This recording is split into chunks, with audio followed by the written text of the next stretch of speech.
আলহামদুলিল্লাহ বলেন। প্রত্যেকটি ইউনিয়নে পরীক্ষিত একজন ভাইকে চেয়ারম্যান হিসাবে সংগঠন উপস্থাপন করেছে।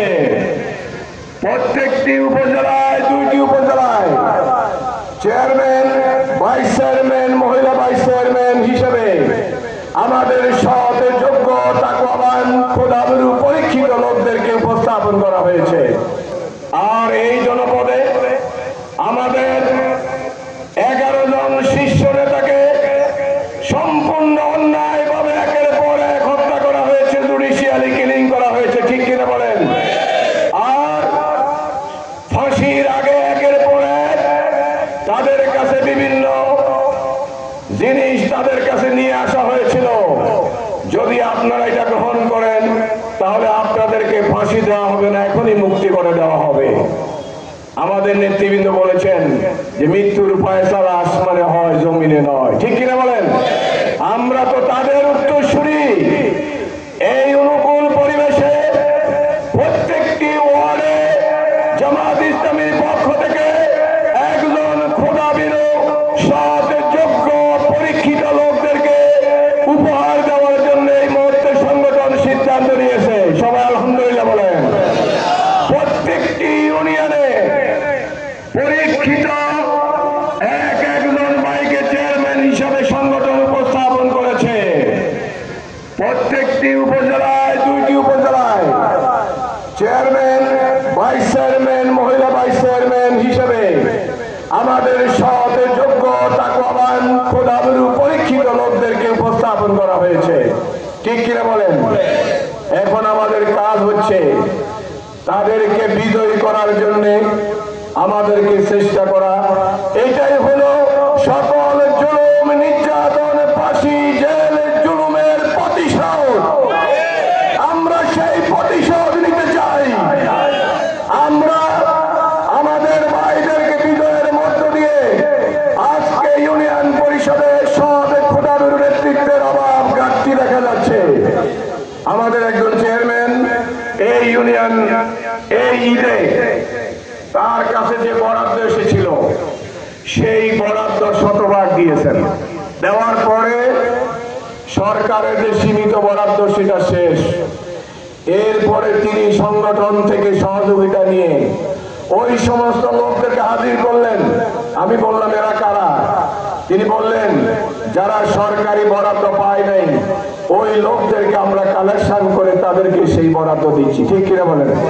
জামাত ইসলামীর মেম্বার, চেয়ারম্যান, এমপি হবে এরকম, ঠিক কিনা বলেন? রাষ্ট্রীয় বরাদ্দের একটি টাকা তার পকেটে ঢুকানোর চিন্তা সাহস কোনোদিন করবেন না। যদি করেন সংগঠন প্রথমে তাকে বহিষ্কার করবে।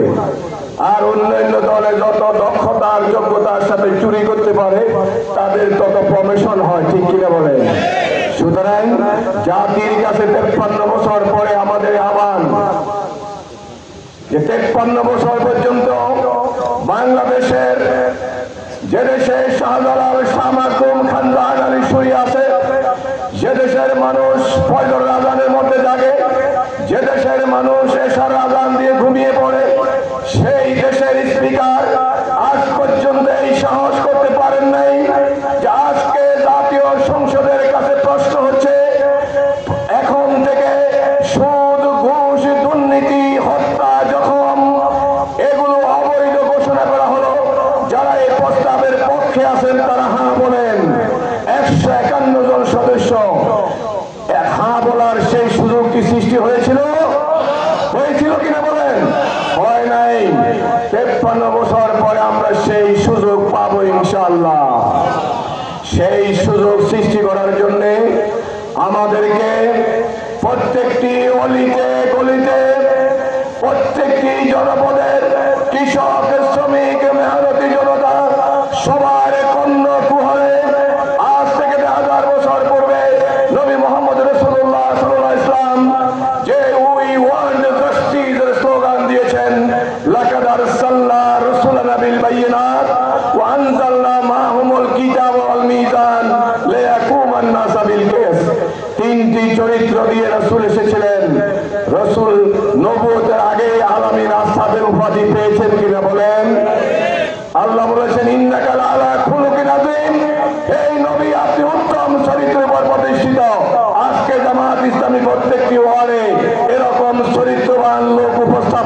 হচ্ছে কিনা বলেন?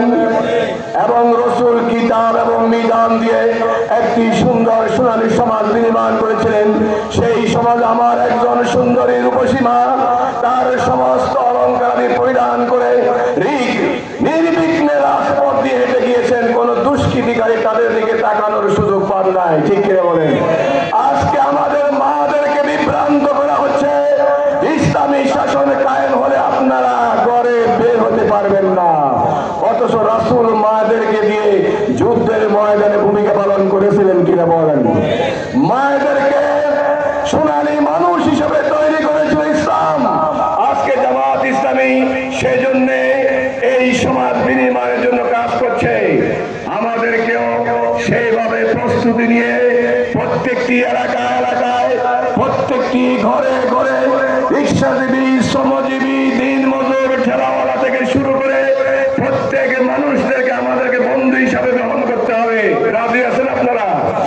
সম্মানিত ভাইয়েরা, আমাদের একটি স্বপ্ন, একটি পরিকল্পনা, সেটা হলো আমরা বাংলাদেশের পার্লামেন্টে আল কোরআনকে নিয়ে যেতে চাই। কি বলেন? আজকে স্লোগানের পরিবর্তন হয়েছে। 53 বছর অনেক তন্ত্র মন্ত্র, নেতা নেত্রী মার্কা দেখা শেষ, আল কোরআনের বাংলাদেশ। সম্মানিত ভাইয়েরা, দীর্ঘ 17.5 বছর আমরা ত্যাগ স্বীকার করেছি। এখন একটি শব্দ উচ্চারিত হচ্ছে এখন, সেটা হলো মূল্যায়ন। হযরত খাব্বাব রাদিয়াল্লাহু আনহু যখন হযরত ওমর তার বাড়িতে গিয়েছিলেন, খাব্বাবের পিঠে যখন গর্ত দেখলেন, তখন ওমর জিজ্ঞাসা করেছিলেন, খাব্বাব আপনার পিঠে গর্ত কেন?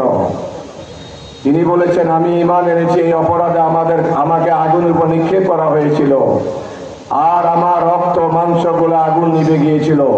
বললে, আপনি কেন এই কথা আমাদেরকে বলেন নাই? বললে তো প্রত্যেকে মাসে মাসে আপনাকে রাষ্ট্রীয় কোষাগার থেকে বরাদ্দ দেওয়া হতো। তিনি বলেন, আমি যেই আল্লাহর নৈকট্য লাভের জন্য রক্ত দিয়েছি, আমি কি আপনার কাছে সেই মূল্যায়নের জন্য যাব? এক জায়গায় আমাদের ভাইদেরকে প্রার্থী দেওয়া হচ্ছে, আরেকজন বলে আমি এই করেছি সেই করেছি, আমি এই সেই। এটা কি ইসলামী আন্দোলনের চরিত্র হতে পারে? সাবধান করে দিচ্ছে। অনেক ত্যাগ কোরবানির বিনিময়ে কেউ প্রার্থী হতে চায় নাই। যখন প্রতিকূল পরিবেশে চেয়ারম্যান ঘোষণা করা হয়েছিল, তখন আমাদের ভাইরা কান্নায় ভেঙে পড়েছেন। এখন বের হলে মারবে, মনোনয়নপত্র দাখিল করতে গেলে মারবে, আমাদেরকে বাড়িতে উচ্ছেদ করবে, আমাদের চাকরি চলে যাবে। এখন আমাদেরকে চেয়ারম্যান প্রার্থী দিচ্ছেন। তখন আমরা বলেছিলাম, শুধু আপনি চেয়ারম্যান প্রার্থী না, আমরাও আছি। আল্লাহর উপর তাওয়াক্কুল করে ময়দানে নামেন। সেই সমস্ত ত্যাগী নেতা কর্মীরা, তারা কেউ প্রার্থী হতে চায় নাই, সংগঠন তাদেরকে দিয়েছে। ঠিক কিনা বলেন? আমরা কি কোনো ব্যক্তি গোষ্ঠীর জন্য কাজ করব, না ইসলাম বিজয়ের জন্য কাজ করব? তাহলে আপনারা যারা এই চিন্তা করেন কিভাবে করতে পারেন। সম্মানিত ভাইয়ের আমার, সেজন্য এক বাক্যে সংগঠনের সিদ্ধান্তকে মেনে নিয়ে আমাদের কাজ করতে হবে। অধ্যক্ষ বেলায়েতের জন্য কে কে কাজ করবেন দেখি হাত উঠান। অধ্যক্ষ বেলায়েতের জন্য কেউ কাজ করবেন না, কাজ করবেন দীর্ঘ ত্যাগ কোরবানি শহীদের বিনিময়ে যে আন্দোলন আল কোরআনের পার্লামেন্ট গঠন করার জন্য কাজ করবেন। আমি চাই এই জমিনে শহীদদের উত্তরসূরি হিসাবে আমাদের যাকে প্রার্থী দেওয়া হবে তিনি সংসদে যাবেন। আমি জামাত ইসলামের সংসদে লোক পাঠানোর জন্য আমি কাজ করব, আমি ব্যক্তি বেলায়েত হিসাবে কাজ করব না। রাত 2টায় যখন ফোন দেওয়া হয়, বলছি ভাই কোথায় যেতে হবে? কলম জায়গায় যেতে হবে। কেন? এই জমিনে দিনকে বিজয় করার জন্য, ব্যক্তিকে পরিচয় করার জন্য, ব্যক্তির খায় পিটানোর জন্য। যারা বেলায়েতের জন্য প্রার্থীর জন্য কাজ করবেন তারা তওবা করেন যে আমরা কাজ করবো ইসলাম বিজয়ের জন্য। বেলায়েতের সে অনেক দক্ষ যোগ্য লোকেরা স্টেজে আছে কিনা বলেন? তাদের লোমের যোগ্যতাও আমার নেই, শুধু শুধু সংগঠনের সিদ্ধান্তের কারণে বলছে আর শুনতেছি, সামেনা ওয়া তাআনা, শুনলাম মানলাম, এখন আছি কালকে সকালে নাই, জিন্দাবাদ। এই যদি হয় আগামী দিনে সূর্যোদয় যেমন সত্য, এই জমিনে দ্বীনের বিজয় তেমনি সত্য। আল্লাহ আমাদেরকে ভাই ভাই ঠাই ঠাই হয়ে কাজ করার তৌফিক দান করুন। আসসালামু আলাইকুম ওয়া রাহমাতুল্লাহ।